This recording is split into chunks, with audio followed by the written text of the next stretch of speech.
Mrs. Reynolds. It's good to have you. Thank you. What grade do you teach? I teach currently 2s, 3s, and 4-year-olds at a preschool. Okay, you teach them music. Yes. Yes. Okay, I have a question for you. How do you monitor student behavior and academic progress? You have to constantly be engaging students, and because my students are so small, I have to make sure that I'm constantly kinesthetically engaging them. So I monitor by always moving around and keeping them engaged. And academic process, is that what Yeah, you the said? academic progress. Can you monitor that? I think it's more so their cognitive abilities, Okay. which in music is repetition. And so you can see their progress by last week, melodically, they could repeat, a 2 or 3 note phrase, and now they can complete the whole phrase. Or their echoing is a lot more accurate, that sort of thing. Okay, and that's based on the TEKS for music, which is their academic progress. Yes. Great. So my second question is, how can you be consistent in use of procedures, rules, and consequences? And I read that so I can understand it. Be consistent in procedures, rules, consequences. So in my classroom, always, I have routine. Children, everyone thrives on routine, but especially children.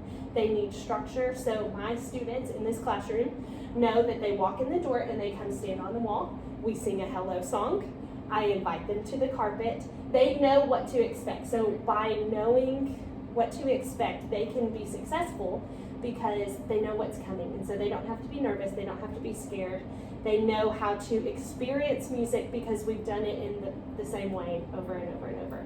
And so I think consistency is key. And even if I don't get started, I get one of my students, hey, can you start the hello song? And then they sing it themselves. And so they can take ownership of the schedule and routine.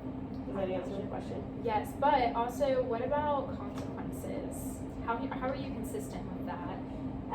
So we have here at the center have a 1, 2, 3 of correcting behavior and redirecting them back to what we're doing.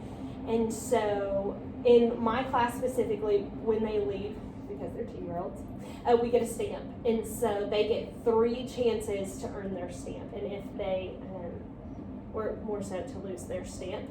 And so if they are engaging, if they're singing, if they're doing the motions, if they're participating, you never have to engage them. You're just constantly positive, reaffirming, I like how you're keeping the beat. I love how you're making a circle.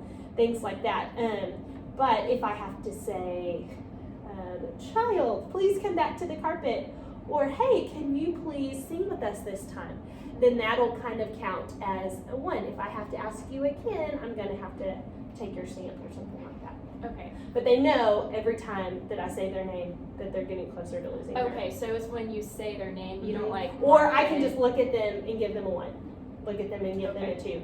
And if I give them a 3, I'm just like, that's it. Sorry, bro. Yeah. Okay. So my third question is, how do you manage inappropriate behavior promptly? I think being constantly aware of your students and being constantly interacting. And so for my 2-year-olds, I only have a 15-minute music class, whereas my 3-year-olds and pre-K students, it's like 20, 25 minutes. And so keeping them engaged and making sure that I am, let me see, what is the question again? I'm sorry. How do you manage inappropriate behavior promptly? Oh, I think them knowing my expectations, but I don't let it keep going. Right. And so like they're small and that they don't have full understanding of their bodies or how to control it. And so just redirecting always and being, not getting onto them and stop that. But no, this is how we use the shakers. This is how we use the scarves. We don't hit our friends with the scarves. We're using it to be beautiful with the music. We're using it to keep the beat. We're using it to be a bird, So constantly redirecting them instead of getting onto them. Yeah, because like when you say no, like you just stop it there, but it gives them like a positive alternative. Yes, absolutely. And it comes with just teaching and years of rep, but you just learn how to You want to keep them engaged. When you come down on a student, it breaks their confidence and it gives them a negative reaction. Whereas if you're constantly saying, I want you to join me, I want you to engage, I want you to learn, I want you to show me, then it's showing them that you care. It's showing them that you're for their success, you want them to learn. And so they're a lot more willing to come back to the circle, come back and sing with you, come back and do the motions, whatever. Okay. Did I answer it? Yes, that is great. My last question is, how do you maintain a positive climate by reinforcing appropriate behavior? So I guess while you're reinforcing them, how do you keep it positive? You basically already answered this, but first and foremost, when anyone comes into this room, they know that they're loved and they know that they are respected.